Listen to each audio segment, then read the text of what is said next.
Apakah perusahaan dengan hutang tinggi udah pasti jelek? Belum tentu.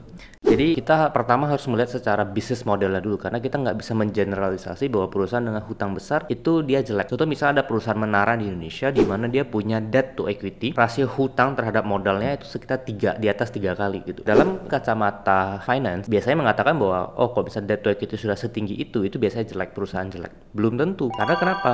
Kita harus lihat return on capitalnya juga. Kita harus melihat imbal hasil terhadap, karena dia menggunakan hutang, ya, dia menggunakan hutang untuk melakukan ekspansi. Nah, kita perlu lihat ekspansi yang dilakukan itu bisa memberikan return berapa. Jadi misalnya gini, kalau misalnya dia ngambil hutang dengan biaya bunga mungkin sekitar 5 atau 6% dari hutang tersebut, tapi berkat adanya hutang tersebut, dia bisa memberikan imbal hasil dari usahanya itu bisa sampai 20%, 30%, yaitu itu melakukan hutang yang baik gitu, karena dia menggunakan biaya bunganya rendah tapi dia bisa menghasilkan imbal hasil yang tinggi. Kemudian ada juga perusahaan migas, oil and gas, yang dia melakukan akuisisi itu di tahun 2019 sekitar 400 juta dolar, mengakuisisi satu perusahaan migas dari London. Perusahaan itu mampu memberikan kontribusi laba usaha 100 juta dolar dalam satu kuartal. Artinya dalam satu tahun 4 kuartal nilai akuisisi 400 juta dolar itu akan lunas gitu, dan itu ternyata terbukti dalam setahun lebih itu perusahaan bisa melunasi hutang dari akuisisi tersebut. Kemudian tahun 2022 barusan dia mengakuisisi perusahaan migas yang lain di harga 1,3 miliar dolar, dan kontribusi laba usaha dari nilai akuisisi tersebut ternyata bisa sampai 600 juta dolar per tahun. Jadi kalau dalam 2 tahun ya sudah bisa lunas. Nah, jadi kita bukan hanya lihat hutangnya gede, tapi kita juga melihat apa sih yang dilakukan oleh perusahaan untuk hutang tersebut. Kalau misalnya dia ekspansi mendapatkan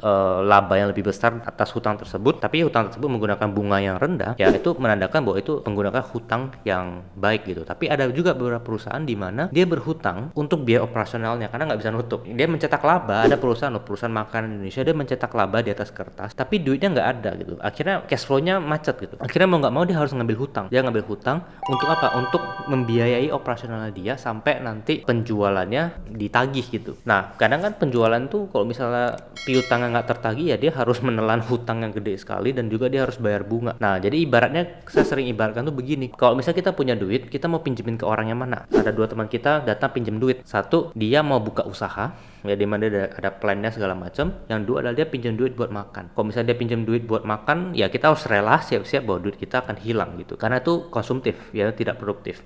Tapi kalau misalnya kita pinjemin duit ke teman kita yang mau berusaha, buka usaha, ya itu kita bisa mendapatkan return dari situ. Jadi kacamatanya seperti itu. Jadi nggak serta-merta perusahaan yang punya hutang tinggi itu jelek. Lihat dulu hutangnya digunakan buat apa. Kalau misalnya buat ekspansi, menumbuhkan bisnisnya, ya itu berarti hutang yang bagus, dimana kalau dia bisa menghasilkan return lebih tinggi daripada biaya bunganya. Jadi gitu guys.